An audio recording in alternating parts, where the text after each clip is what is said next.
Hello, my name is Joshua Lindberg, and I'm here today to talk about piano class at the high school level.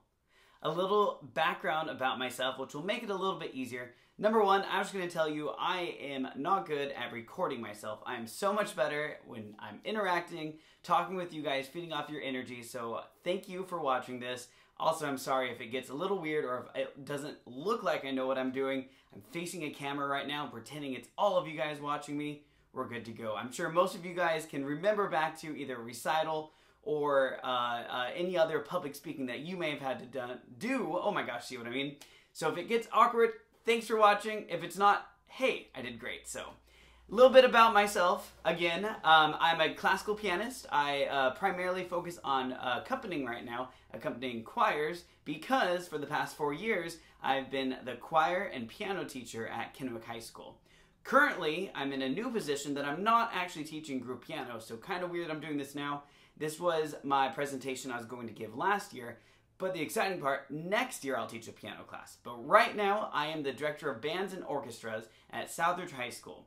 I currently teach a jazz band, a band class, a marching band, orchestra, and 2 guitar classes. Next year, I'll be trading my guitar classes with our current piano teacher, who's the piano and choir teacher. That way I can do what I love. My education, I received my Bachelor's of Music Education and my Bachelor's of Piano Performance from Eastern Washington University, where I studied with Dr. Graves. Then I went and I student taught at Pasco High School, returned back to Eastern, did a Master's in Instrumental Conducting with Dr. Don Goodwin, and then I was a choir and piano teacher at Kennewick High School. I'm super excited today to talk to you guys about this because I believe I bring a unique idea merging your standard, let's say, band or orchestra class with an opportunity to teach group piano classes to high school students who probably this is their first and only time they're going to take a music class to receive their arts credit. So I have a couple ideas of what I did, plus I'm going to have some ideas that will help you guys be able to collaborate, either creating your own group piano class, expanding the group piano class you already have, or reaching out to the local high school or middle school in your area. They may have a piano class that you can help assist with. So I have some great things we're going to talk about. I'm also going to be overly editing this video, so just so you know, there'll be some weird jump cuts just to make it easier. Thanks, here we go. Okay, so what is group piano class?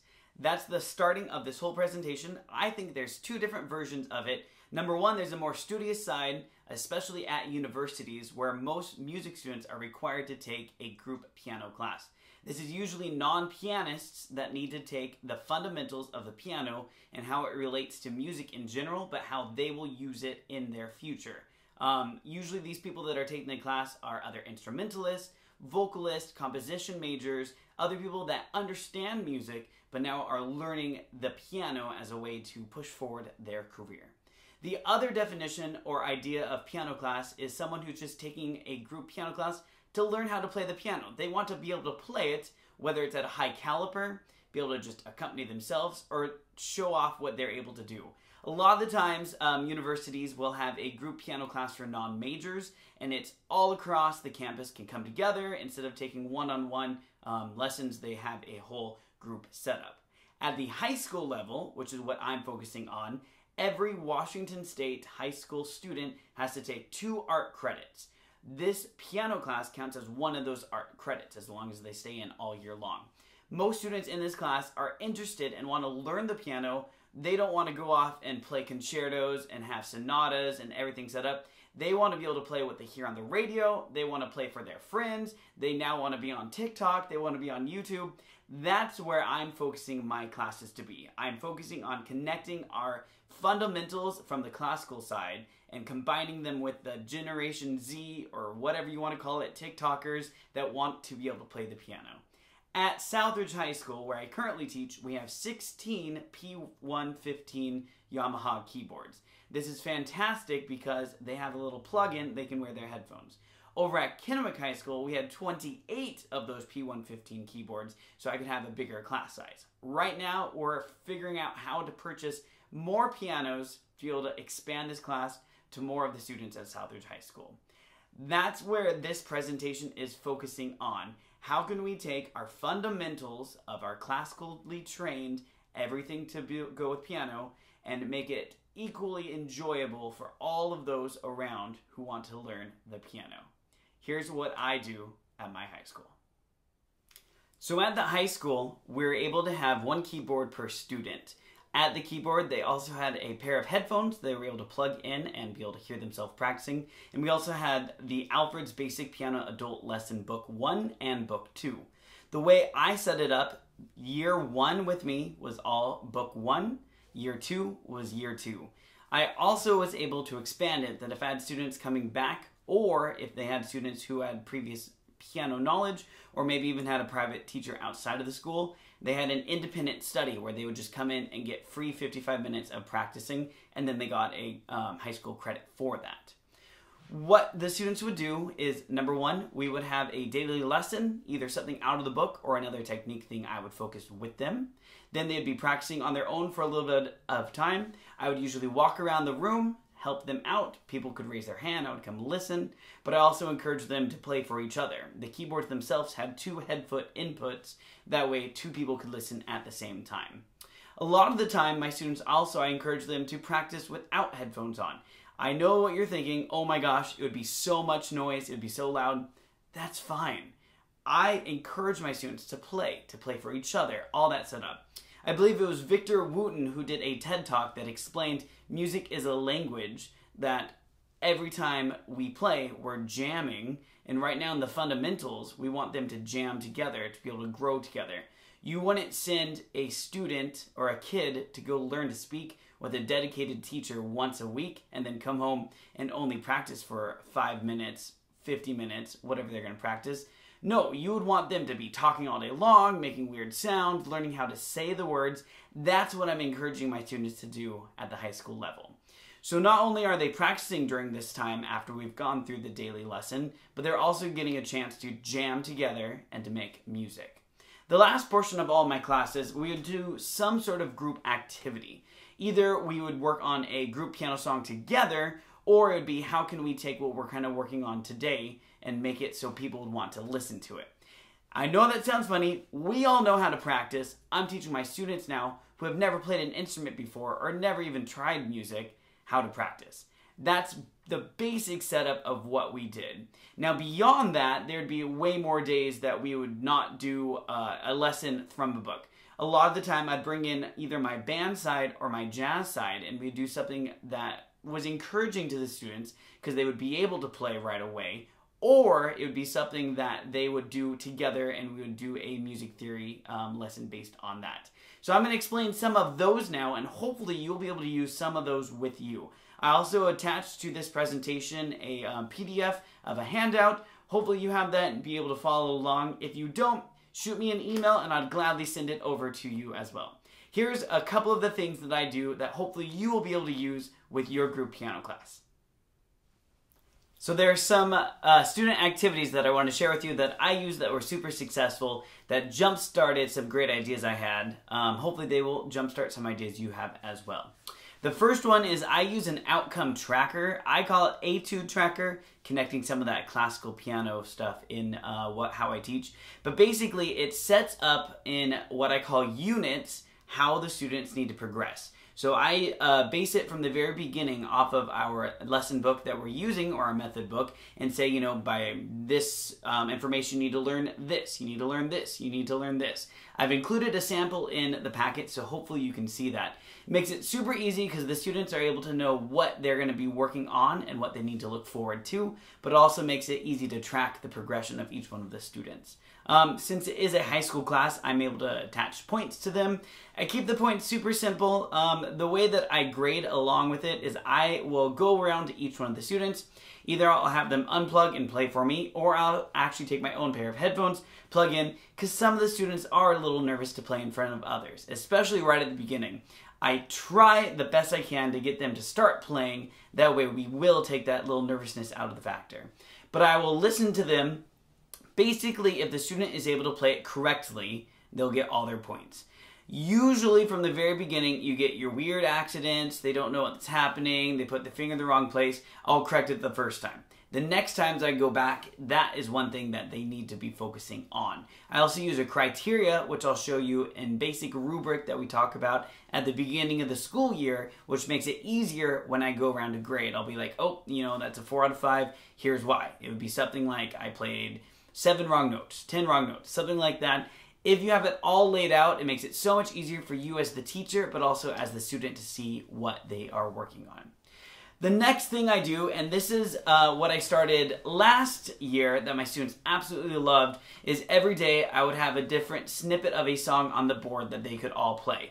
By the end, once they were getting better, I used to give them extra points or 5-cent candy from Winco if they were able to tell me the name of it.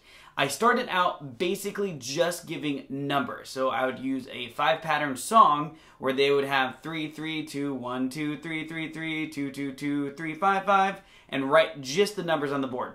It does not give them the rhythm. That's the only part that makes it hard, but they're able to play right away. A lot of them were able to figure out what that song was, and we would go from there. As it progressed a little bit harder, I was able to have a whiteboard that had music staff on it, and I could actually write out music. Once we started talking about chords, I would put chord progressions up there and say, what song is this chord progression? As we know, it could, if I wrote a 4-chord song up there, it could almost be any song. But there, I'm starting to make that connection. We can easily learn what they're hearing on the radio and put it on the piano. A third thing, which ties that all together, is we would learn simple chords as a whole class, and we would learn to improvise or to solo on top of it. The way I started that is everyone learned the bass note. I would say we're going to play C, we're going to play G, and we're going to play C. Each one is going to be 4 beats each. We're going to stay together. Count them off as if I was counting off a band. 1, 2, ready, go. C, 2, 3, 4. G, 2, 3, 4. C, 2, 3, 4, and stop. Make sure all students are able to do that. Then as we went a little bit harder, I would teach all 3 notes of a basic C chord, or I would teach C7, whatever chord we're going on there.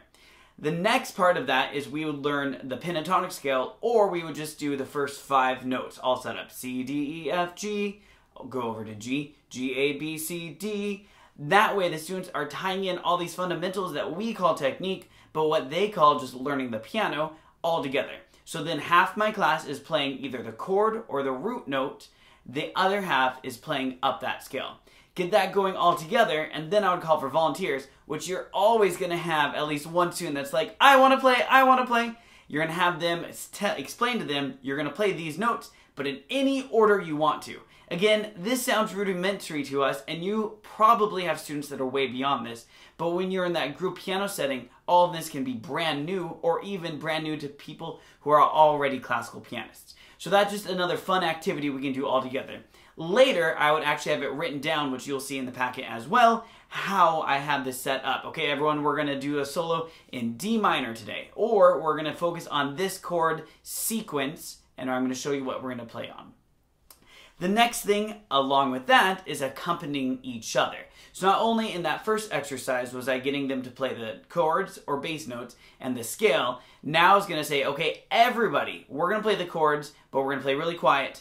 Johnny, you're going to play a solo, and we would go from there. Sometimes I have students that would already be able to play something. I would use my skills, figure out what other people will be able to play around it. And I know that's a more unique skill, but as musicians, we can do that. We may not be able to play exactly, but we'll figure out, oh, this song that so-and-so is playing is only a 1, 4, 5, 1, or something like that.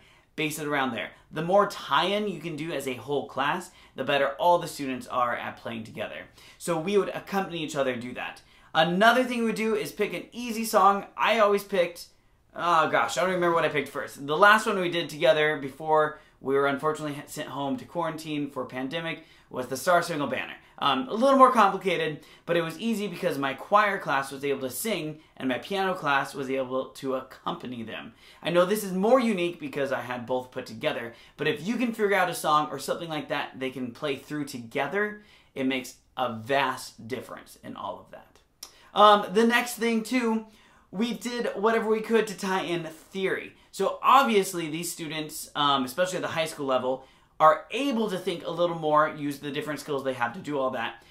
Theory classes and theory books, when they start at the beginning, aren't always the best because it is focused on the beginning learner, so they're also learning how to learn. I ended up making a lot of my own theory worksheets, but there's been some fantastic resources that I found online. One big one is the Color in My Piano.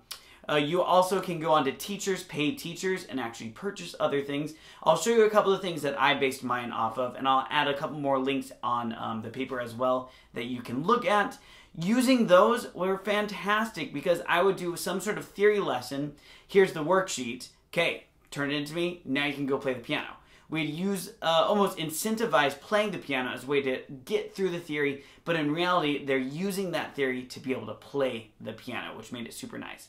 I also use different theory ideas of, okay, instead of a paper theory assignment today, we're going to learn further notes in our scale. Once we learned all 8 notes, let's say, of the major scale, when we went back and did some sort of group soloing, now it added 4 more notes or 3 more notes to whatever the students already knew they could play, and now they can add that more in there.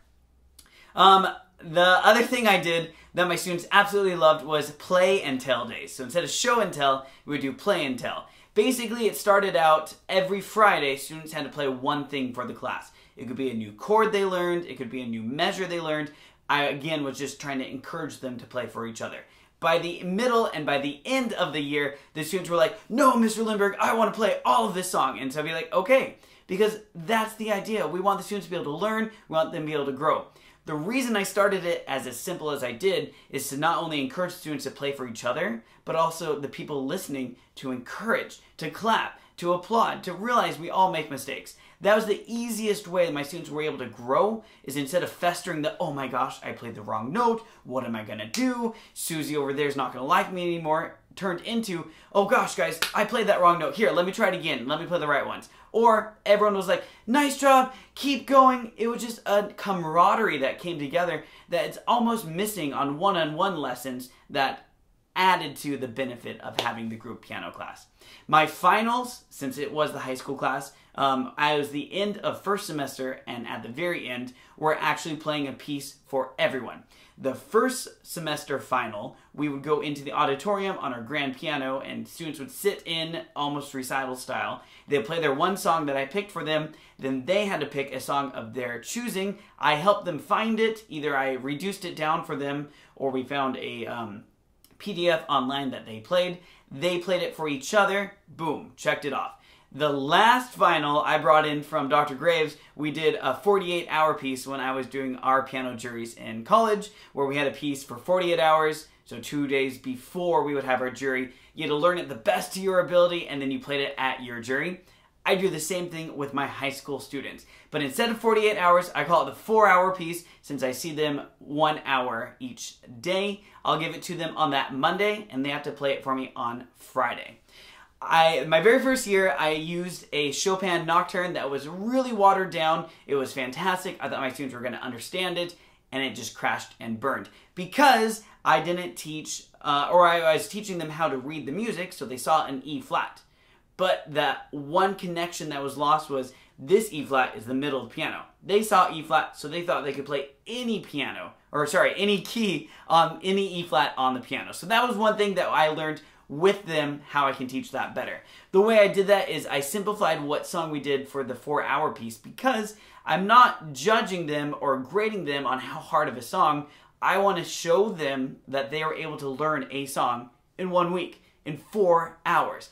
I assume most of my piano students at the high school level don't have a piano at home, that this is only a practice. If they have a piano at home, awesome. They're going to be able to practice more and they will do great. Anyways, those are some of those activities that I used. Again, I adapted these, learned them from band classes, being in a band ensemble as the teacher, but then also learning, I thought of how do jazz musicians learn to improvise?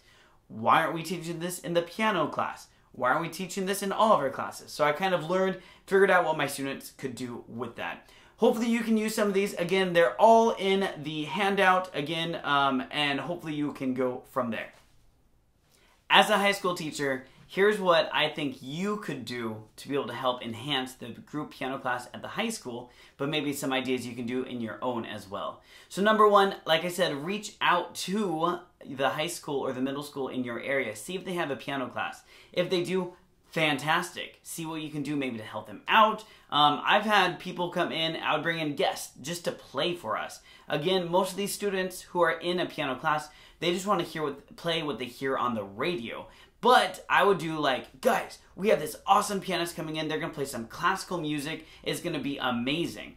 I would set it up on the stage. You could set it up in whatever classroom they have there and play for them. The best thing about it is they don't really know what to expect. You could make a million mistakes and they're going to think it's absolutely amazing because it's all about the confidence.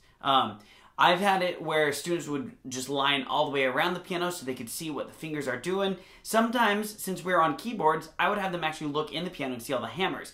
That's fantastic and amazing to these students that all this mechanism works the way it does.